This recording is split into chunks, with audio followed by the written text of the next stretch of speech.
കാര്യം തന്നെ ചെയ്യുക, ചെയ്യുന്ന കാര്യം തന്നെ പറയുക. എന്നെ പറ്റി ഡാനുവേ ഉം. എന്തുകൊണ്ട് മനംമാറ്റം ഇത് സംഭവിച്ചിട്ടുണ്ടല്ലോ? ഞാൻ ആക്ച്വലി ആരും ഉപദേശിക്കാനോ അല്ലെങ്കിൽ നന്നാക്കാനോ പറയുന്ന ഒരു കാര്യമല്ല. അല്ല, ഡാനുവ് പറഞ്ഞാലും ആരും ഉപദേശം ഒന്നും കേൾക്കാൻ പോകുന്നില്ല. അത് വേറൊരു സത്യം. ഓക്കെ, ഞാൻ ഇന്നലെ ഒരു ക്ലാസ്സിന് പോയപ്പോ എനിക്ക് ആ. പെട്ടെന്ന് സ്ട്രൈക്ക് ആയ ഒരു ഡയലോഗാണ്. Very good. Abraham Lincoln. എന്താണ് പുള്ളിക്കാരനെ പറ്റി ഒരു അഭിപ്രായം? സ്ട്രീറ്റ് ലൈറ്റിന്റെ വെട്ടത്തിലിരുന്ന് പഠിച്ച അമേരിക്കൻ പ്രസിഡന്റ് ആയ ആളാണ് Abraham Yes, Lincoln. 16 president of United States. Yes. നമുക്ക് പലർക്കും അദ്ദേഹത്തിന്റെ ജീവചരിത്രമൊക്കെ നല്ല സുപരിചിതമായിരിക്കാം.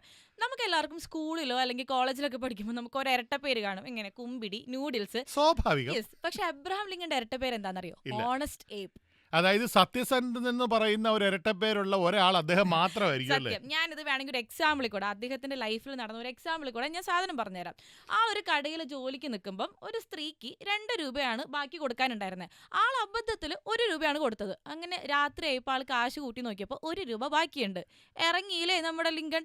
1 രൂപ കൊടുക്കാനായിട്ട് 5 കിലോമീറ്റർ സഞ്ചരിച്ച് പുള്ളിക്കാരിക്ക് ആ കാശും കൊടുത്ത് ഒരു സോറിയും പറഞ്ഞിങ്ങ് പോന്നു. ഇത് പലചരക്കടക്കാർക്ക് സ്ഥിരം പറ്റുന്ന ഒരു കാര്യമാണ് കേട്ടോ, അതെ. ബാക്കി കൊടുക്കാൻ മറന്നു പോകുന്നത്. എനിക്ക് അതെ. പെട്ടെന്ന് ഓർമ്മ വരുന്നത് ഇഞ്ചിക്കാടൻ മത്തായി സൺസ് എന്ന് പറയുന്ന ഇന്നസെന്റും ജഗദീഷുമായിട്ടുള്ള ഒരു കോംബോയാണ്. ഉം. ഈ ഇന്നസെന്റ് ഒരു കല്യാണം നടത്താനായിട്ട് മകനെ കുറച്ച് കാശ് ഏൽപ്പിച്ചായിരുന്നു. പുള്ളി അതിനകത്തുനിന്ന് ന്യായമായിട്ട് അടിച്ചു മാറ്റി.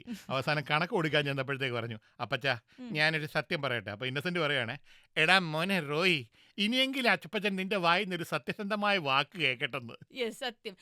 നമ്മളോട് തന്നെ ഓണസ്റ്റ് ആയിട്ട് ഇരുന്നില്ലെങ്കിൽ പിന്നെ നമുക്ക് ആരോടാണ് പറ്റുക? തീർച്ചയായിട്ടും. മോർണിംഗ് ഡ്രൈവിൽ RJ ഡാനിയുവും RJ മത്തായിയും.